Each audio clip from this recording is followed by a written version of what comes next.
Hello everyone, welcome to our channel question scientist. Hope आप सब ठीक होंगे।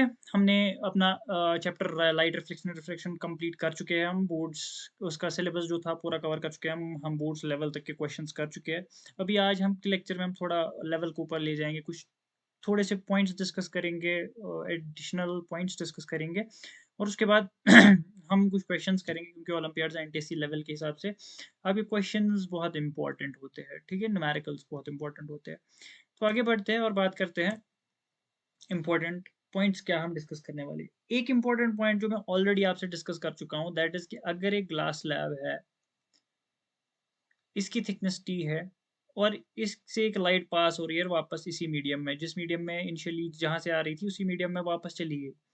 तो हमने देखा था कि जो इंसिडेंट रे और इमर्जेंट रे थी वो पैरेलल थी, एंड जो इसके बीच में ये डिस्टेंस थी, लेटरल डिस्प्लेसमेंट जिसको हमने बोला था, it was equal to T times sine I minus R divided by cos of I.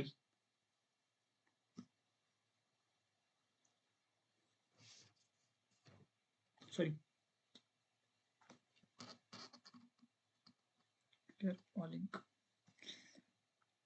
पहला इंपॉर्टेंट पॉइंट जो हम देखेंगे दैट इज द, जो हमने डिस्कस किया था कि अगर ग्लास स्लैब है जिसपे एक इंसिडेंट रे आ रही है, आफ्टर रिफ्लेक्शन ये बाहर जा रही है and it travels parallel to the incident ray जो इमर्जेंट रे होती है, इनके बीच में जो ये डिस्टेंस होती है d, this d is equal to t times sine I minus R divided by cos of R।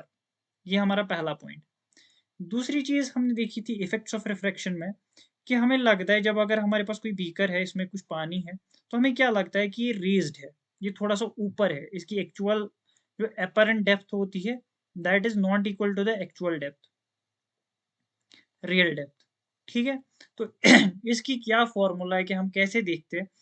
तो अगर मैं इसकी एक्चुअल डेप्थ देखूं, जो एक्चुअल डेप्थ होती है इस बीकर की, दैट इज इक्वल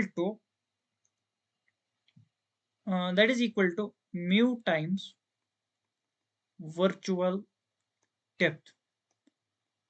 मतलब ये कि अगर ऐसे कोई ये है और यहाँ पे मेरी कॉइन है और मुझे इसकी इमेज यहाँ पे दिख रही है, I is image, O is this is the I we are seeing from, और इसकी वाटर लेवल है। तो जो ये होगी इसकी वर्चुअल डेप्थ होगी और जो ये इसकी होगी इसकी रियल डेप्थ होगी। This real depth will be equal to mu times virtual depth, या मैं बोल सकता हूँ this virtual depth will be equal to real depth divided by mu. ठीक है, ये दूसरा पॉइंट।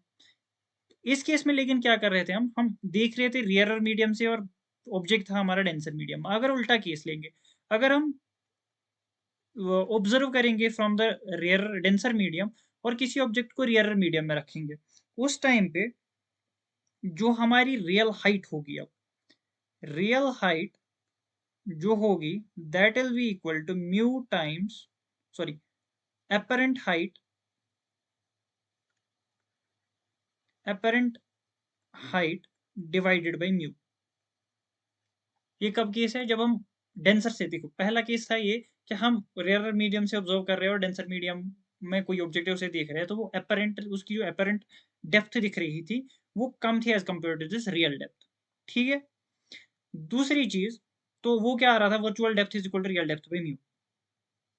अब हमारी, अगर हम, या actual depth is equal to mu times virtual depth, अगर हम अब बात करेंगे किस में, अगर हम डेंसर मीडियम में ऑब्जर्व कर रहे हैं और ऑब्जेक्ट हमारा किस में है, रेयर मीडियम में है, तब उस केस में क्या होता है, जो हमारी रियल हाइट होती है that is equal to virtual height by mu, या मैं बोल सकता हूं real virtual height is equal to mu times real height.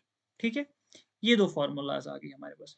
जो यहाँ पे और एक चीज मैं इस दो सेकंड केस में डिस्कस करना चाहूंगा, देखो अगर यहाँ से यहाँ तक की डिस्टेंस थी, ठीक है, सपोज ये मैं पॉइंट ओ ए मान लेता हूं, तो अगर मैं वर्चुअल डिस्प्लेसमेंट, इसकी डिस्प्लेसमेंट देख लूं कि ये कितना ऊपर गया है, वो किसके बराबर होगी, that will be equal to real depth minus virtual depth, और हमें पता है real depth minus virtual depth किसके बराबर है, virtual depth is equal to real depth में म्यू। तो हम बोलेंगे रियल डेप्थ कॉमन आ गया, 1 - 1/μ।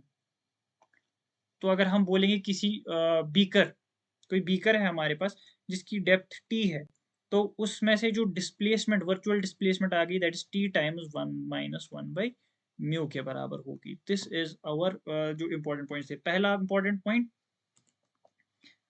Let us recap. ठीक है, पहला important point, let us recap here. पहला इंपॉर्टेंट पॉइंट, जब हम स्लैब ये करते हैं तो जो वर्चुअल डिस्प्लेसमेंट होती है that is equal to T times sine of I minus R by cos of R, where t is the thickness of the slab, I is the incident angle, refracting angle, ठीक है, dr is the refracting angle। दूसरा हमने पढ़ा कि जब हमारी virtual depth जो होती है, तो virtual depth is equal to real depth divided by mu, और जो हमारी वर्चुअल डिस्प्लेसमेंट इस केस में होती है that is equal to real depth times 1 - 1/μ। तीसरा पॉइंट हमने पढ़ा, जो हमारा रियल हाइट होता है that is equal to actual height by mu, या मैं इसको दूसरी तरीके से ये लिख सकता हूँ कि sorry, this is a virtual height, sorry not actual height, कि virtual height is equal to mu times real height. ठीक है। यहाँ पे ये केस था जब हमारा ऑब्जेक्ट कहाँ था, ऑब्जेक्ट डेंसर मीडियम में था, ऑब्जेक्ट इन डेंसर मीडियम, और यहाँ पे हमारा ऑब्जेक्ट जो है वो रेयरर मीडियम में। ये थी कुछ पॉइंट्स इंपॉर्टेंट, ठीक है, रिकैप करा दिया मैंने। आगे बढ़ते हैं, आप न्यूमेरिकल्स करते हैं। सब अपने पेन कॉपी उठा ले, न्यूमेरिकल्स खुद सॉल्व करना स्टार्ट करे। ठीक है, 1 मिनट, क्योंकि अभी तक आपकी अच्छी खासी प्रैक्टिस हो गई न्यूमेरिकल्स की, तो आप थोड़ा टाइम पे ध्यान देते हैं। अब एक टाइमर लगा लो, एक 1.5 मिनट का, and try to solve these questions in within that time span. हो पाते हैं वेल एंड गुड, नहीं हो पाते हैं you don't need to worry, धीरे धीरे स्पीड बढ़ जाएगी। अभी एक्यूरेसी पे फोकस करना है, ठीक है। तो आप वीडियो पॉज करके पहले 1.5 मिनट तक खुद क्वेश्चन ट्राई करिए, उसके बाद सॉल्यूशन देखिएगा, ठीक है। चलो स्टार्ट करते हैं। When a ray of light is incident at an angle of 60 degree to a medium of refractive index n, it is observed that the angle, incident angle हमारा 60 डिग्री है, angle of refraction is half the angle of incidence, तो हमारा incident angle I जो है 60 degree है, और refracting angle जो है वो है I/2, that is equal to 60/2, that is equal to 30 degree. The value of n is, हमें n निकालना है, from the Snell's law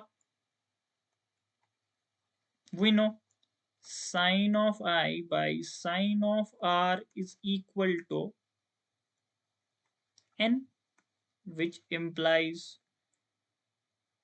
n is equal to sin 60 divided by sin 30 degree. sin 60 कितना होता है, √3/2, sin 30 कितना होता है, 1/2, 2 गया, n इज इक्वल टू √3, और √3 की वैल्यू कितनी होती है, 1.732, जो कि हमारा C option, this is our answer. ठीक है, सिंपल सवाल था। आगे बढ़ते हैं, क्वेश्चन नंबर 2। ये आप खुद ट्राई करोगे, अभी अभी हमने ये कॉन्सेप्ट पढ़ा है, ठीक है। तो क्या करेंगे हम, वीडियो पॉज करके आप पहले सवाल सॉल्व करेंगे, then will do this. We know that virtual height is equal to mu times real height. तो जो हमारी वर्चुअल हाइट होगी, तो है ना, length of the vertical stick appears to be 12 centimetre to a fish under water. If the refractive index of the water is 4/3, then the actual height of the length is, तो which implies, यहाँ से मुझे क्या पता चलेगा, जो real height है that is equal to virtual height by mu. तो real height is equal to, virtual height कितनी थी, 12, और म्यू कितना था, 4/3, तो ये 3 मल्टीप्लाई हो जाएगा ऊपर, ये बनेगा 12 इंटू 3/4, 4 3 तो रियल हाइट जो होगी स्टिक की वो कितनी होगी, 9। ये मैं फिर से आपको ये सवाल समझाता हूँ। सवाल क्या बोल रहा है, सवाल बोल रहा है कि हमारे पास यहाँ पे एक मछली है जो कि ऊपर की तरफ देख रही है, यहाँ पे एक छड़ी है, ठीक है। इसको ये छड़ी जो दिख रही है, इसकी हाइट इसको 12 सेंटीमीटर दिख रही है इसको, लेकिन एक्चुअल में इसकी हाइट कुछ L है। तो हमने अभी पढ़ा कि जो रियल हाइट होती है जब हम डेंसर से रेयर मीडियम में देख रहे हैं होते हैं, वो होती है वर्चुअल हाइट बाई म्यू। वही फॉर्मूला यूज करके हमारा आंसर क्या आ गया, 9 centimetre, and this is the option we have. ठीक है, आगे बढ़ते हैं। इस क्वेश्चन को आप ट्राई कीजिए और मुझे बताइए क्या बोल रहा है सवाल। कॉन्सेप्चुअल सवाल है, बहुत आसान सवाल है, आंसर बताइए। ये बोल रहा है कि एक एयर बबल है जो कि हमने वाटर में रखा हुआ है, ये एक्ट करेगा एज, इसका मतलब है कि ये एक्ट करेगा एज कन्वर्जिंग लेंस या डाइवर्जिंग लेंस। ठीक है, दोनों में से कौन सा लेंस से काम करेगा, क्योंकि अभी हमारे पास दो ही टाइप्स ऑफ लेंसेज होते हैं, कन्वर्जिंग लेंसेज जिनको हम क्या भी बोलते हैं, कॉन्वेक्स लेंसेज भी बोलते हैं, और डाइवर्जिंग लेंस को हम कॉनकेव लेंसेज भी बोलते हैं। ठीक है, तो कौन सा लेंस से काम करेगा। तो अगर आपने अभी तक थोड़ा पीछे जाते हैं, हमने लेंसेज देखे, हमारा लेंस जो था ये किसी मटेरियल का बना था, लेकिन बाहर इसकी क्या था, एयर था, और इधर जो था कुछ म्यू, इसका कुछ रिफ्रेक्टिव इंडेक्स था म्यू। ठीक है, लेकिन यहां से फिर से एयर ही था। अभी हमारा क्या है, लेकिन अभी हमारा एक वाटर बबल है, इसके बाहर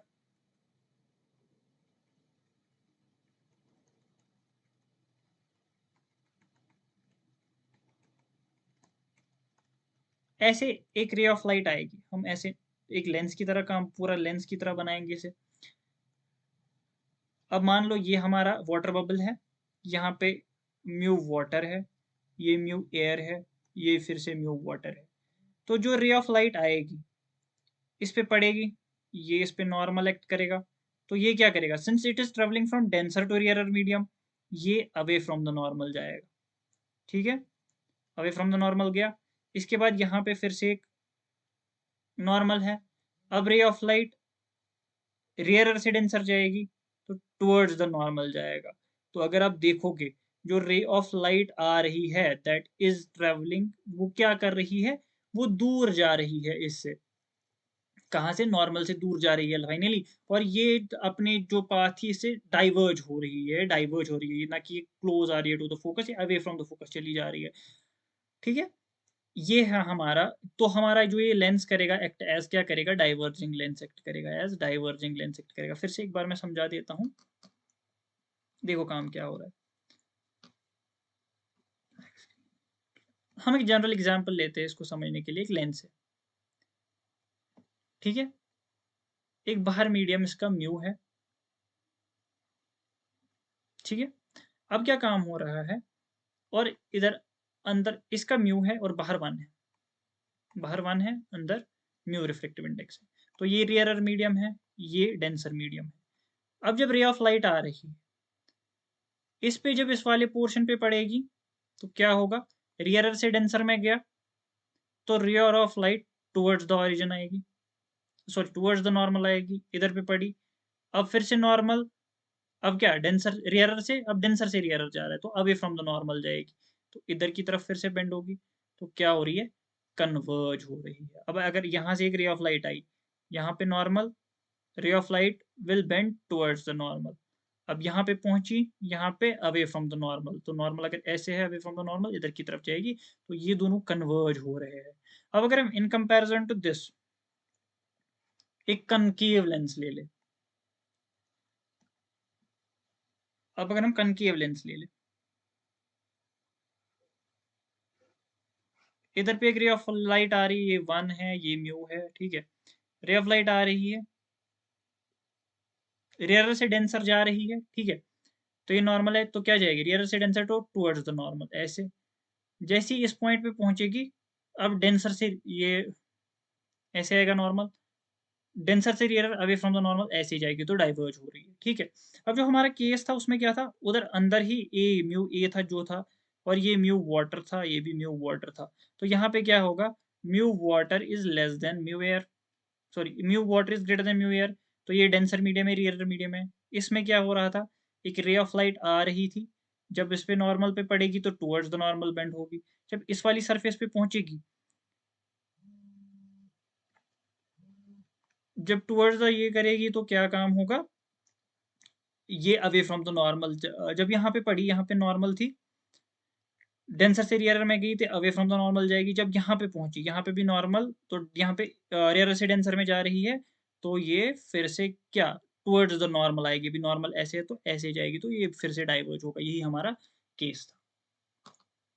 ठीक है, आगे बढ़ते हैं न्यूमेरिकल नंबर 4 पे। न्यूमेरिकल नंबर 4 क्या बोलता है, converging length of focal length 50 centimetre and diverging length of focal length 25 centimetre combined, what is their resulting power. एक सिंपल सा सवाल है, दिमाग थोड़ा लगा के आप इसको सॉल्व कीजिए, वीडियो को पॉज करके, मैं भी तब तक सॉल्व करता हूँ, ठीक है।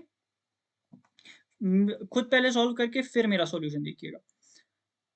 तो हमारा एक फोकल लेंथ है, since it's a converging length, convex length, so focal length positive आएगी, दैट इज 50 सेंटीमीटर, ठीक है। And second we have F1, ये है। F2 क्या है, एक डाइवर्जिंग लेंस है तो नेगेटिव फोकल लेंथ, डाइवर्जिंग मतलब कनकेव लेंस, तो नेगेटिव फोकल लेंथ नेगेटिव आएगी, तो फोकल लेंथ कितनी है 25 सेंटीमीटर। तो हमारा जो पावर होगा वो किसके बराबर होगा, P1 प्लस P2, तो ये P1 किसके बराबर होगा 100, क्योंकि सेंटीमीटर में है, तो 50, that is equal to 2 dioptre. P2 किसके बराबर होगा 100 divided by -25, that is equal to -4 dioptre. तो जो हमारा नेट पावर आएगा कॉम्बिनेशन का वो कितना आएगा, 2 dioptre -4 dioptre is equal to -2 dioptre. This is the answer. Minus question number 6। Question number 6 क्या बोलता है, one ray of light is incident on a plate of refractive index n. Find the incident angle for which the reflective and the refractive rays are mutually perpendicular. Reflective and refractive rays are mutually perpendicular. तो क्या बोलता है, हम इसके लिए एक diagram बनानी पड़ेगी। देखो हमारी एक इंसिडेंट राइट है, क्योंकि इंटरफेस पे पड़ रही है, तो ये रिफ्लेक्ट भी होंगी और आधी रेज रिफ्लेक्ट भी होंगी। तो पहले हम एक नॉर्मल बना लेते हैं, जो कि मुझे बनानी नहीं आती है, बट चलो काम चला लेते हैं। इसके बाद ये रिफ्रैक्ट होंगी कुछ रेज, ये हमारा इंसिडेंट एंगल होगा, और कुछ रेज जो होंगी वो रिफ्लेक्ट होंगी, तो एंगल ऑफ रिफ्लेक्शन और आर डैश को हम एंगल ऑफ रिफ्लेक्शन रखेंगे, ठीक। सिंस ये दो है, इनके बीच का एंगल कितना है 90 डिग्री, क्योंकि reflective and refractive rays are mutually perpendicular. तो मैं अगर इस नॉर्मल के एंगल्स देखूं, r plus R dash plus 90 degree is equal to 180 degree, which implies r plus R dash is equal to 90 degree, ठीक है। पहली चीज आ गई, हमें इंसिडेंट एंगल निकालना है, जो हमारा इंसिडेंट एंगल है। दूसरी चीज में sine of I by sine of R किसके बराबर होगा, एन के बराबर होगा, ठीक है। यहां से मैं लिख सकता हूं ना, क्योंकि मुझे चाहिए क्या फाइनली, मुझे आर डैश चाहिए, तो मैं साइन ऑफ, पहली चीज लॉ ऑफ रिफ्लेक्शन ही मुझे ये बोलता है कि आई इज इक्वल टू आर, ये चीज हम ध्यान में रखेंगे। दूसरी चीज हमें पता है कि R dash is equal to 90 degree minus R, ठीक है। तो sine of I by sine of R dash मैं लिख सकता हूँ ना, sine I by sine R dash को मैं लिख सकता हूँ sine of 90 minus R dash, this will be equal to sine of I divided by sine of 90 minus R dash, तो मैं उसको cos of, sorry sine of 90 minus R is equal to cos of R लिख सकता हूँ, and we know R is equal to I, तो ये क्या बनेगा sine I by cos I is equal to mu, which implies tan of I is equal to mu, which implies I is equal to tan inverse mu। एक बार फिर मैं ये सवाल आपको करके दिखाता हूँ ब्लैक स्क्रीन पे, ठीक है। हमें पता है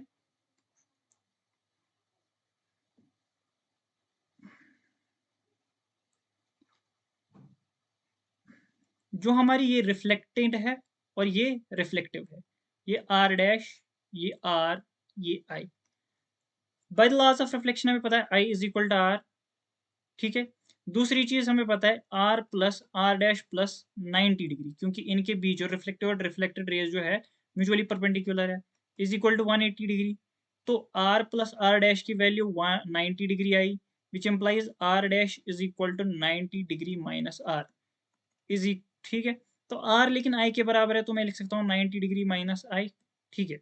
from Snell's law sine I by sine R dash is equal to mu, which implies sine I कितना है, साइन आई को साइन आई ही रखेंगे, but sine of R dash को मैं लिख सकता हूँ ना साइन ऑफ 90 माइनस आई, ये म्यू के बराबर है या एन के बराबर है जो दिया था।